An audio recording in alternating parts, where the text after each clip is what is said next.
Recuerda que si te gusta este contenido, para apoyarnos dale like y suscríbete. Tu apoyo es muy importante para que podamos seguir generando contenido. Muchas gracias. El edificio Aura no aparecía en los mapas antiguos de la ciudad. Era una torre estrecha de 17 plantas, levantada entre una farmacia y una tienda cerrada de revelado fotográfico, con una fachada gris que siempre parecía húmeda, aunque no hubiera llovido. Marta llegó allí un viernes de noviembre a las 9:30 de la noche, con 2 maletas, una caja de libros y la promesa de que aquel alquiler era una oportunidad imposible de rechazar. El anuncio decía: apartamento reformado, céntrico, silencioso, precio especial por entrada inmediata. El portero, un hombre bajo con chaqueta azul, le entregó las llaves sin pedir demasiados datos. Solo le hizo una pregunta antes de dejarla subir. ¿Tiene usted costumbre de usar el ascensor de madrugada? No lo sé. Supongo que si vuelvo tarde del trabajo, sí. ¿Por qué? Porque a partir de las 3, si baja, no pulse el -1. Aunque se ilumine solo, no lo pulse. Marta sonrió por educación, como se sonríe cuando alguien mayor dice una rareza que no merece discusión. El edificio tenía sótano, garaje y trasteros. Era normal que hubiera una planta -1. Lo extraño era el tono del portero, que no sonaba a broma ni a superstición, sino a instrucción repetida muchas veces. El ascensor llegó con un golpe seco. Era antiguo, de paredes espejadas, con botones redondos y números gastados por los dedos de vecinos invisibles. Marta entró con la caja de libros en brazos. El botón del 4.º piso parpadeó al pulsarlo. Debajo del 0, donde debía estar el -1, había una placa metálica sin número, arañada de arriba a abajo. El apartamento 4B olía a pintura reciente y a madera vieja. Tenía un salón pequeño, una cocina estrecha, un dormitorio con armario empotrado y una ventana que daba a un patio interior. No era bonito, pero era suyo. Durante las primeras horas, Marta se ocupó de abrir cajas, colocar sábanas y enchufar el cargador del móvil. En la pared del pasillo encontró un marco vacío, clavado a una altura incómoda, justo frente a la puerta. Intentó quitarlo, pero el clavo no se movió. El papel pintado alrededor estaba más oscuro, como si durante años hubiese colgado allí algo que respiraba humedad. Pensó en pedir herramientas al portero al día siguiente. Luego, cansada, se duchó y se tumbó sin cenar. A las 3:07 de la madrugada, el ascensor empezó a subir y bajar solo. Primero escuchó el motor, después el chirrido de los cables, después el pequeño timbre de llegada en cada planta. Marta abrió los ojos en la oscuridad. No conocía todavía los sonidos normales del edificio, así que esperó. El ascensor se detuvo en el 5.º, bajó al 2.º, subió al 8.º, volvió al 4.º y se quedó allí, justo al otro lado de su puerta. El pasillo permaneció en silencio durante 1 minuto entero. Marta contuvo la respiración y notó que el aire del dormitorio se enfriaba, como si alguien hubiese abierto una ventana en una habitación subterránea. Entonces alguien llamó al timbre. No fue un toque largo, fueron 3 pulsaciones cortas, cuidadosas, como si quien llamaba no quisiera despertar a los demás. ¿Quién es? No hubo respuesta. Marta se acercó de puntillas y miró por la mirilla. El pasillo estaba vacío. La luz de emergencia parpadeaba al fondo, junto a la puerta del ascensor, que permanecía abierta. Dentro no había nadie, pero en el espejo del fondo se reflejaba algo que no estaba en el pasillo. Una mujer de espaldas, con el pelo mojado y una bata blanca, quieta delante de la puerta de Marta. La imagen duró menos de 1 segundo. Marta retrocedió, cerró la cadena y se repitió que estaba cansada, que la mudanza, la falta de sueño y aquel edificio viejo podían fabricar cualquier cosa en un espejo. A la mañana siguiente el portero no estaba. En su garita había un termo, un periódico doblado y una libreta de incidencias abierta. Marta no quería leerla, pero su nombre aparecía escrito en la última línea: Apartamento 4B, nueva inquilina, primera noche sin bajar. Aquella frase le heló las manos. En las líneas anteriores había otros nombres tachados con tinta negra y una anotación repetida: entregó recuerdo, no volvió a reclamarlo. Antes de poder pensar qué significaba, una vecina mayor salió del ascensor cargando una bolsa de pan. Tenía el pelo recogido, gafas gruesas y una llave colgada del cuello. Miró a Marta como si la hubiera estado esperando desde hacía años. Usted es la del 4B. Si oye que llaman de madrugada, no abra. Si oye que alguien llora dentro del ascensor, tampoco. ¿Qué pasa en este edificio? El portero me dijo algo parecido con el sótano. No es un sótano. Es una planta que el edificio recuerda, aunque ya no exista. Y los edificios, cuando recuerdan algo con miedo, no lo sueltan fácilmente. Nunca. La vecina no quiso decir más. Subió las escaleras en lugar de volver al ascensor y dejó a Marta en el vestíbulo, rodeada por el olor a lejía y por una sensación absurda de haber alquilado no una casa, sino una advertencia. Durante el día intentó actuar con normalidad, compró comida, limpió la cocina, organizó el armario y llamó a su hermana para contarle que todo iba bien. No mencionó la mirilla, ni el espejo, ni la libreta. Tampoco mencionó que, al pasar junto al ascensor para tirar la basura, había visto un rasgo nuevo en la placa arañada. Debajo del metal, como si alguien lo hubiera escrito desde dentro con una uña, se distinguía un signo menos muy fino. A las 11 de la noche, cuando el edificio se quedó quieto, Marta puso una silla contra la puerta. A las 3:07 el ascensor volvió a moverse.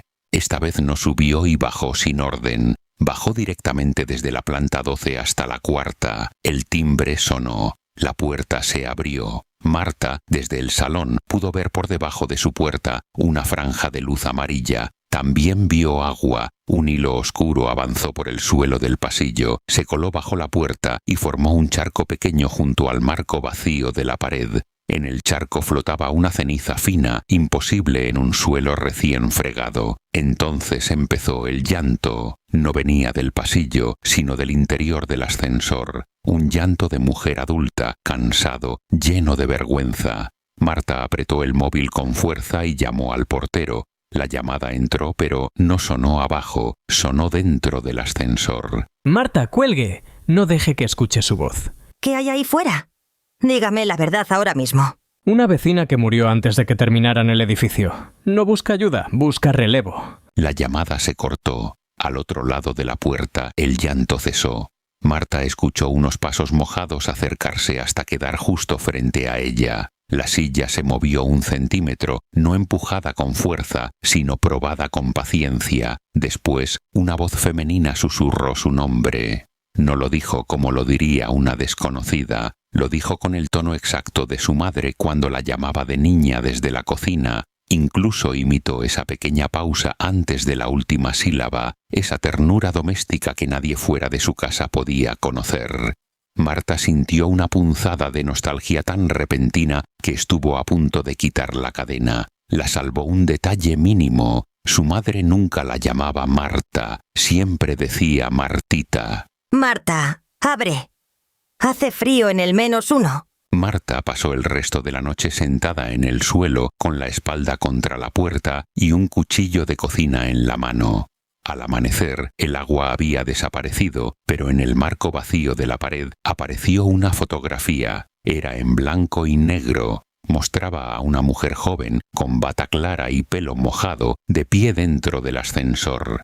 En la esquina inferior, alguien había escrito una fecha, 17 de noviembre de 1979. Debajo, con una letra distinta, había una frase, la primera que bajó. Marta arrancó la foto y corrió a la garita. El portero la esperaba con ojeras profundas. El edificio se construyó sobre unos baños públicos. Hubo un incendio, gente atrapada, y luego lo taparon todo para no perder la licencia. El -1 era la entrada. Nunca debieron poner un ascensor encima. Entonces me voy. Ahora mismo. Rompo el contrato y me voy. Puede irse de día, muchos lo hacen. El problema es que algo de usted ya respondió anoche. Marta no entendió la frase hasta que volvió al apartamento para recoger sus maletas. La puerta estaba abierta. La silla seguía en su sitio, pero desde dentro, como si alguien la hubiera colocado para impedir salir a quien estaba en casa. En el dormitorio, una de las maletas ya estaba hecha. Dentro no había ropa, sino objetos que Marta no había llevado. Un peine de nácar, una llave oxidada, una entrada de cine quemada por un borde y una pulsera infantil con el nombre Elena. Todos estaban secos, pero olían a humo y a agua estancada. En el espejo del baño, escrito con vapor sobre el cristal seco, apareció una pregunta. ¿Cuál de tus recuerdos vas a dejar aquí? El teléfono sonó. Era su hermana. Marta contestó temblando, preparada para oír interferencias, pero la voz era normal, cotidiana, impaciente. Su hermana le preguntó por unas fotos de la infancia que habían desaparecido de una caja familiar. Marta miró hacia el marco vacío. Ahora contenía otra imagen. 2 niñas en una playa, una de ellas con los dientes manchados de helado, la otra abrazando un cubo rojo. Marta reconoció la foto, reconoció el verano, recordó el calor de la toalla, la sal en los labios y una risa de su padre detrás de la cámara. Pero al intentar recordar el nombre de la playa, encontró un hueco perfecto, limpio, como si alguien hubiera arrancado una página de su memoria sin romper el resto del libro. Marta, ¿sigues ahí? Mamá dice que no encuentra tu álbum. ¿Lo tienes tú? No subas a este edificio. Si te llamo más tarde y te pido que vengas, no vengas. Colgó antes de que su hermana pudiera responder. Entonces el ascensor sonó, no en el pasillo, sino dentro del apartamento. El armario empotrado del dormitorio tenía ahora 2 puertas metálicas, espejadas, con una botonera al lado. Marta retrocedió hasta chocar contra la cama. En la pantalla superior no aparecía el 4, sino el -1. Las puertas se abrieron. Al otro lado no había cabina, sino un pasillo subterráneo cubierto de azulejos verdes, lleno de humo antiguo y de voces que tosían detrás de paredes invisibles. Entre todas esas voces, una mujer lloraba con paciencia, no pedía auxilio, repetía nombres. El último era Marta. Solo deja un recuerdo y podrás marcharte. Uno pequeño. Uno que casi no uses. Marta pensó en obedecer, pensó en entregar una tarde cualquiera, una canción olvidada, el sabor de un cumpleaños, algo que no doliera. Pero entendió la mentira cuando vio, al fondo del pasillo, a varias personas de pie junto a los azulejos. Tenían los ojos abiertos y la expresión tranquila de quien ya ha dejado demasiadas cosas para seguir siendo alguien. Cada uno sujetaba una maleta llena de fotografías ajenas. Algunas fotos tenían rostros borrados, otras mostraban casas sin puertas, mesas sin familias, cunas sin nombres. No estaban muertos, estaban vacíos. Marta agarró el marco de la pared con las 2 manos y tiró con toda la fuerza que le quedaba. El clavo cedió. Detrás había un hueco negro y dentro del hueco cientos de llaves colgadas como dientes. Eligió la más oxidada y la lanzó al interior del armario. Las puertas metálicas se cerraron con un golpe que hizo temblar las ventanas. El edificio entero pareció suspirar. Marta no esperó a comprobar nada. Bajó por las escaleras con las maletas a medio cerrar, cruzó el vestíbulo sin mirar la garita y salió a la calle justo cuando empezaba a amanecer.